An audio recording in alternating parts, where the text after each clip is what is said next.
खासदारांनी मीटिंग घेतली कशासाठी की बाबा कार्यकर्त्यांना धीर द्यावा. आपण दोन पावलं मागं जाऊ म्हणून आलेलो आहोत, पण पुढं जात असताना आपण दोन पावलं आपण मागं घेतलेले आहेत असं सांगून त्यांनी पक्षांतर्गत सर्व कार्यकर्त्यांना त्यांनी त्या ठिकाणी धीर द्यायचा प्रयत्न केला. परंतु पालकमंत्र्यांनी या ठिकाणी त्याची रिॲक्शन कारण नसताना वेगळ्या संस्कृतीने त्यांनी दिलेलं आहे. 50 पावलं पडून देखील पाय वरती गेले राहिले असं म्हणणं हे संस्कृतीला सोडण्यासाठी पालकमंत्र्याचा विषय त्याच्यावरतीच येतो. त्याच्यावरतीच येतो की एवढी मोठी टीका झाली.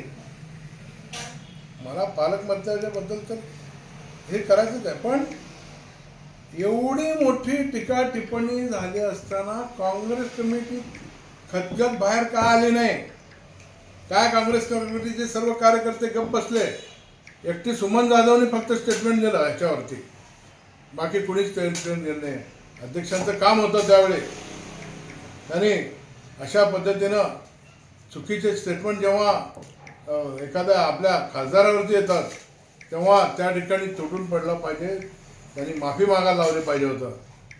एका भगिनीला या खासदार ठिकाणी जयकुमार गोरे साहेबांची बहीण असली असते तर त्यांनी बोलले असतं का असं? माझा त्यांना सवाल आहे. अशा पद्धतीनं बोलतात.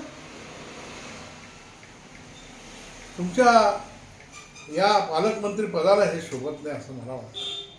कारण आपण एवढ्या मोठ्या प्रमाणात आपला विजय झालेला आहे. आपण विजय देखील पचवायला शिकलं पाहिजे. त्या ठिकाणी सगळ्यांना तुम्हाला काहीही दिवसलं नसताना देखील तुम्ही या पद्धतीनं त्यांच्यावरती तुम्ही आरोप केलं हे चुकीचं आहे. याचा मी निषेध करतो.